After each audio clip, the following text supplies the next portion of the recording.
অন্ধকারে থাকতে পারি না, বড় ভয়। এরে যুবক, একটু মাথাটা নত করে চিন্তা কর, ওই অন্ধকার কবরে যখন রেখে আসবে কেমনে একা থাকবি?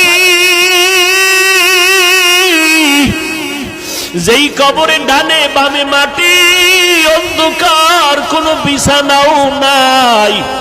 ওরে নবীর কথা মিথ্যা মনে করিস না রে যুবক, আল্লাহর কোরআনটাকে মিথ্যা মনে করিও না রে বাবা। লক্ষ লক্ষ নবীরা মিথ্যা কথা বলেন নাই, লক্ষ লক্ষ সাহাবায়ে কেরাম মিথ্যা বলতে পারেন না, কোটি কোটি ওলামায়ে কেরামরা মিথ্যা মনে বলতে পারেন না। ও যুবকেরা, আমাদের তো কোনো আমলই নাই।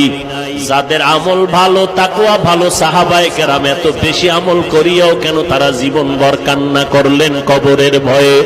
সেই হিসাবে তো তোমার আমার কান্না কইরা চিৎকার দিয়া মইরা যাওয়ার কথা, অথচ কপাল খারাপ, একবারও